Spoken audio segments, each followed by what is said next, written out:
Hello, everyone, and welcome to another exciting episode of Codo's Cinema. And now, today we are going to do something different today. I'm going to take a break from my top 10s for now. I will get back to my top 10s next week. However, today I'm doing a movie review. And this movie review, what will be? How about a movie review? How about a movie review about 2019's The Joker? Yeah, the Joker. How about the Joker movie? I actually went to see the new Joker movie not last week, Saturday, just a few days ago when I went home for fall break. And by the way, I hope everybody's fall break went well, and mine went well too, and I hope your guys' fall break went pretty well too. Anyway, during my fall break, I went to see the new Joker movie directed by Todd Phillips. It was actually a great movie to see. I mean, the movie's a little intense at times and a little bit somber, but it does have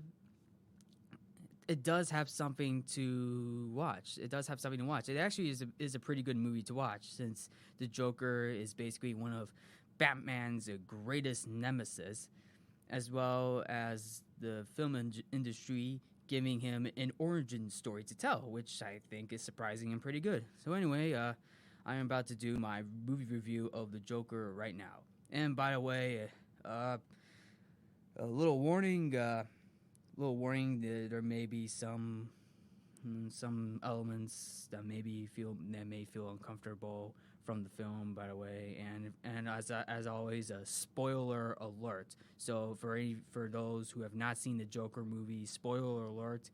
And for those who have seen, please keep in mind, don't spoil anything to anybody else, even though, yes, this is a spoiler alert since this is a movie review. All right, here we go.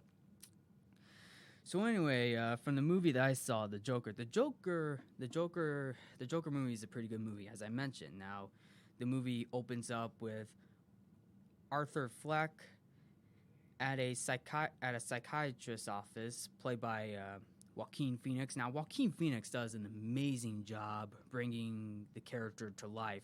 Now, he did an amazing job as a Joker. Literally, he did an amazing job. Now, here's the thing. Here's the point. Now, that's just my thought. This is just my thought. He won't top Heath Ledger's Joker. I'm just saying because Heath Ledger did an amazing job with the Joker in The Dark Knight.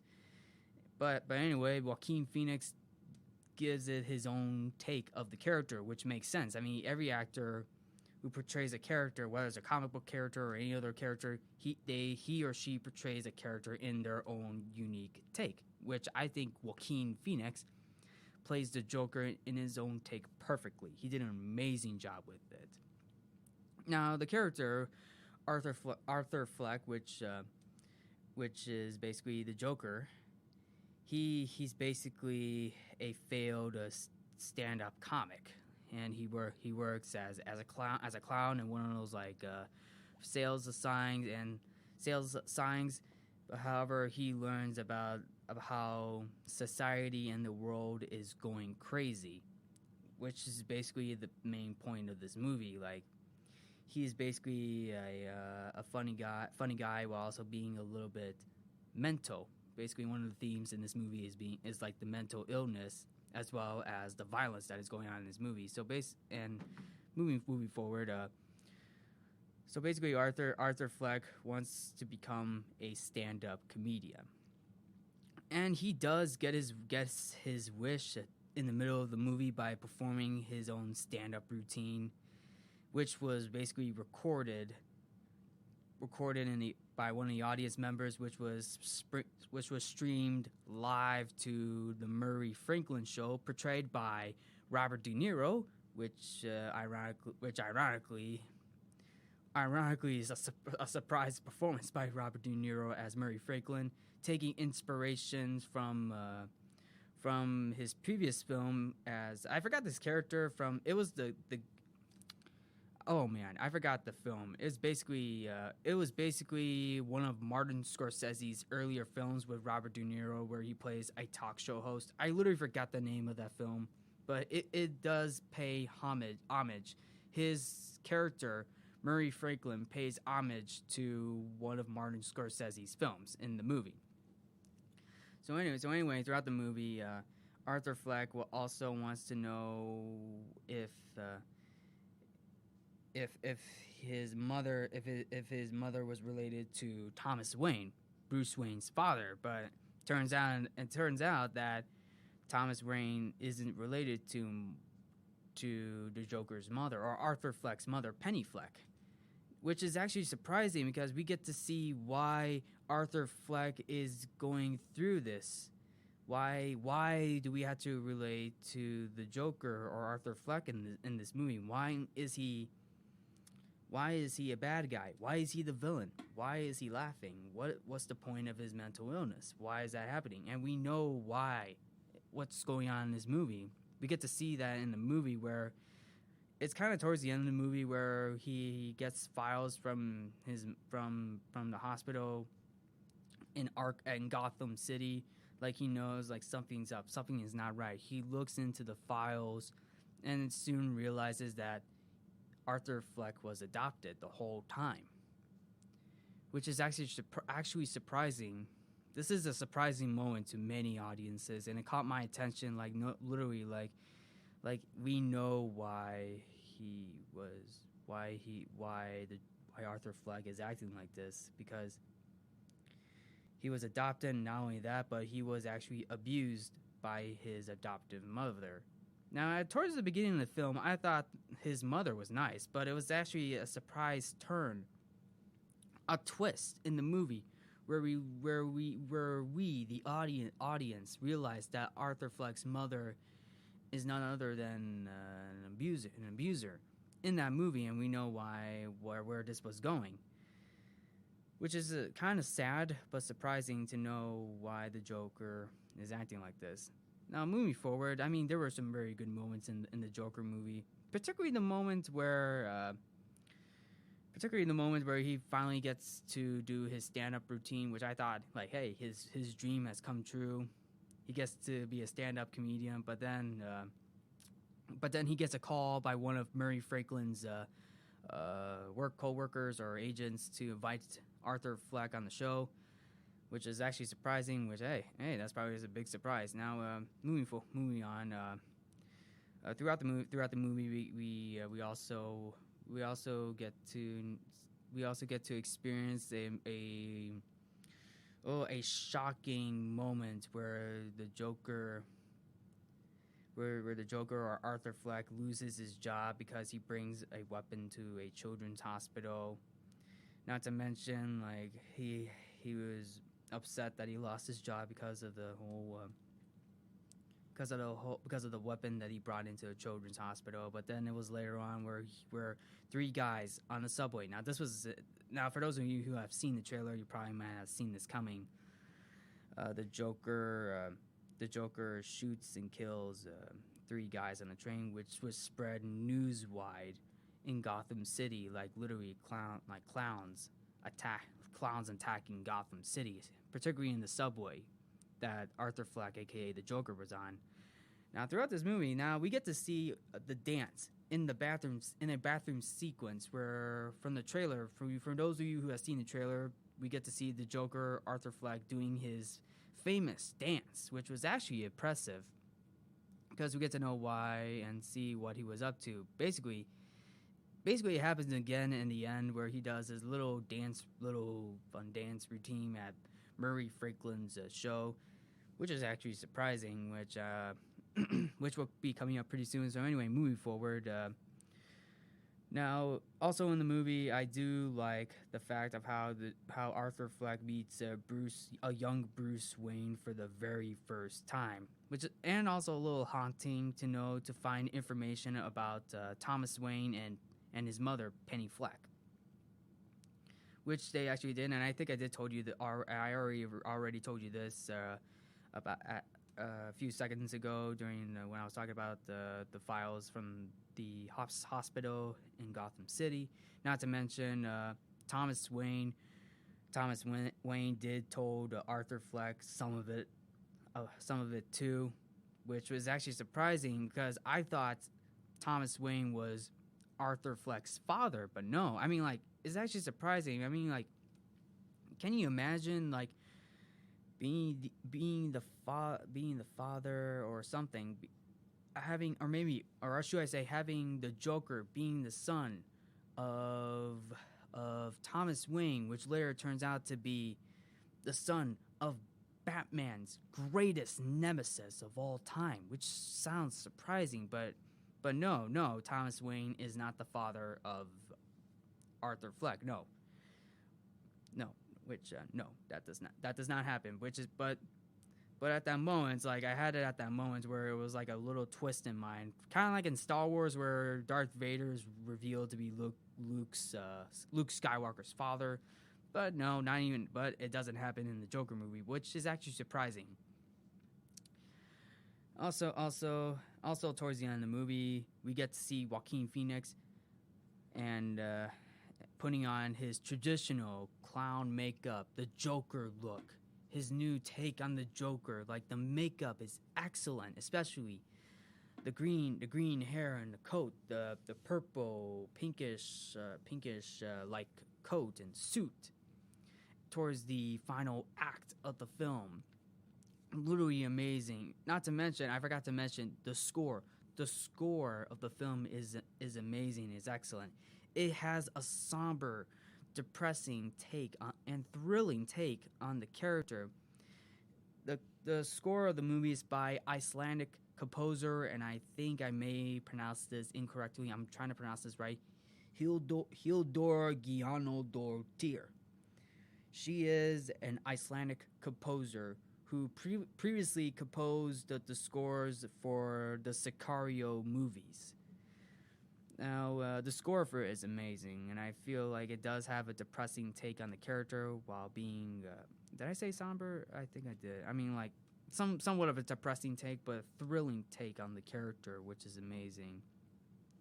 Now, going towards the end of the film, I do like the ending of the film. The ending of the film is great.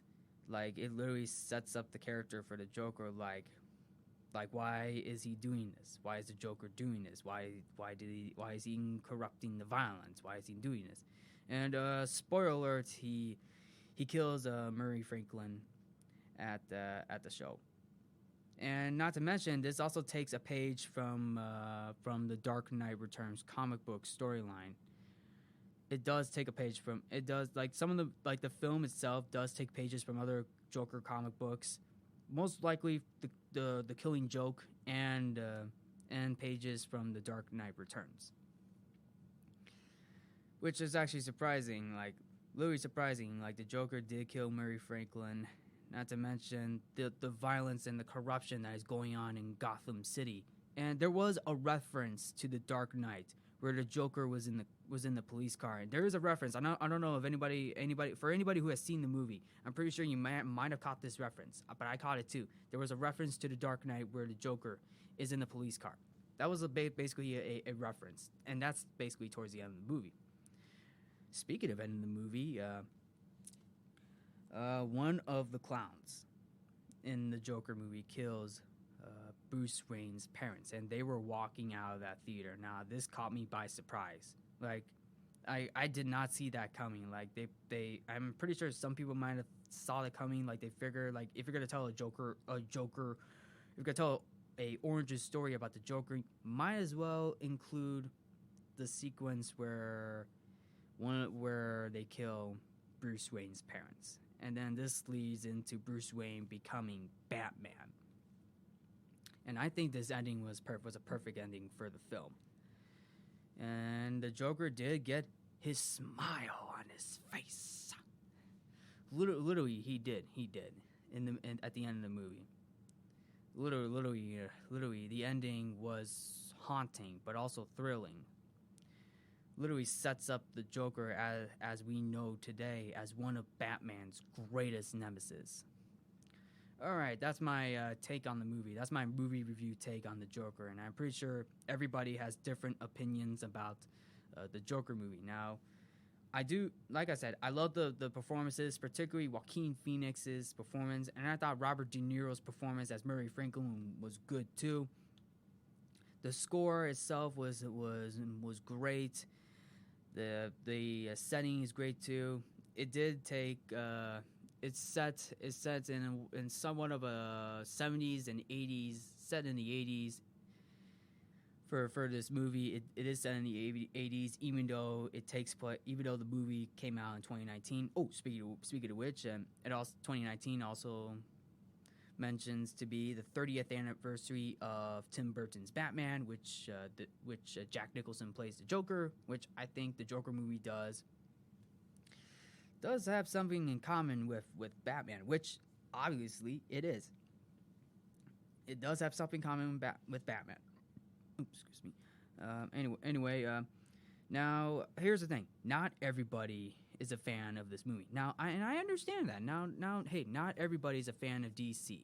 Now, because hey, we have Marvel. Marvel is great too. They have good movies, a lot of great movies out there. But hey, DC has good movies too, despite the fact that they did have their fair share of flaws, particularly in 2016 with Batman vs. Superman and Suicide Squad, not to mention the 2017 Justice League movie. And I like how, as of now, with DC movies, they're doing their own standalone movies, which I think is actually amazing, which I can understand why they did a standalone Joker movie. Now, another thing that this movie does have a flaw is with the violence and mental illness. Now, here's the thing. I thought the movie was good. It did capture the nature of the Joker, but the violence of it and the mental illness, there was a lot of controversy about that, and which is actually surprising, but I can understand because hey, I mean, violence and the use of violence in movies has tended to be controversial at times. Now, here's the thing. This movie was not released in a theater in Aurora, Colorado. And here is the reason why. The 2012 Aurora, Colorado shooting. In July of 2012, going back in time to 2012 for a brief history. During a premiere screening of The Dark Knight Rises, which is directed by Christopher Nolan, there was a mass shooting at a movie theater in Aurora, Colorado, killing dozens of people, and this was in the middle of the night. Now, the reason why that theater in Aurora, Colorado, did not premiere the Joker movie because they feared of another attack, which I think does have a reasoning why they didn't, because of the violence and mental illness that is being portrayed in the Joker movie. Not to mention, this is not the only film. This is not the only film that was woke up to this. 2013's Gangster Squad had that same feeling too. But here's the thing: there was a scene for those of you who have not seen or seen Gangster Squad. The original trailer had a scene where the mob. It was in a movie theater where a mob was shooting through a movie screen at a movie theater. Now, this was like this was inside the movie theater, and this was in the trailer. They shot up a movie screen. Now, that scene alone was removed from from YouTube and the original trailer, as well as the movies due to the 2012 mass shooting at Aurora, Colorado. Now, that scene alone in Gangster Squad was removed and it had to be reshot. So that wasn't the only film. So anyway, yes, the violence has tend to be controversial. And hey, listen, not everybody is a fan of the Joker, of 2019's Joker movie, and I understand that. I really do enjoy the Joker movie, and I thought it was excellent. They did capture the nature of the character. Joaquin Phoenix did an amazing job. The direction by Todd Phillips was great. Oh, and not to mention, Bradley Cooper produced this movie because actually I do not know why, but I heard that Todd Phillips and Bradley Cooper worked on 2018's A Star Is Born, so I guess that's why they did this movie. They did this movie together, making it their second collaboration in a movie. Also, speaking of Martin Scorsese was originally gonna do the Joker movie as an executive producer. However, he left to work on The Irishman, which is also coming out in 2019. But in the Joker movie, it did have some elements from Martin Scorsese films, particularly Robert De Niro's character as Murray Franklin, paying homage to another talk show host in one of Martin Scorsese movies, as well as Taxi Driver. They also pay homage to Taxi Driver in the movie as well. I mean, and it also felt like a gangster movie a little bit, which does make sense because Martin Scorsese's films tend to go in on a gangster and mafia-like direction, which this film took elements as well. Which, hey, it's actually pretty good. I mean, hey, I think this movie was good. I think the cast and crew, as well as the directors and writers, did an amazing job with the Joker movie. I think they did good too. Now, like I said, I think Joaquin Phoenix will not top his performance of the Joker as what Heath Ledger did. But if I were to rank, if I were to do another video, or no, not video, another podcast where I rank the Joker performances, I would do that. I think Joaquin Phoenix will be somewhere on this list. On the other hand, if I were also to rank the Joker as one of my top 10 favorite DC movies of all time, it will be on one of my top 10 sections. So anyway, as I mentioned, the movie, I think the Joker movie is great. The movie itself is good. And for any of you guys who are interested to see the Joker movie, I say go ahead, go see it. It's actually a pretty good movie. So anyway, what do you think? What do you think? Think you guys can see the Joker movie? If any of you guys have seen the Joker movie and would like to say if you guys like the movie or not, please feel free to say it. Please feel free to say it. If you like it, hey, that's pretty good. If not, that's okay. Everybody has their own opinions, and so everybody has their own take of how they like a movie or not.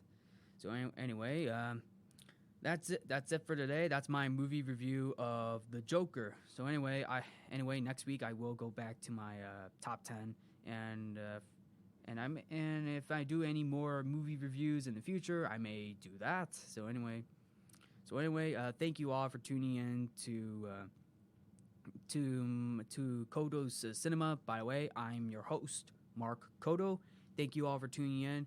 And by the way, I hope your guys' fall breaks was great. I hope everybody's fall break was amazing. And have an amazing Monday afternoon. And have a good rest of your week. And I will see you all next week. I hope you guys tune in to another exciting episode of Codo's Cinema. I'm your host, Mark Codo. Have a good day, everyone. Have a good day, have a good night, and have a good week. Bye.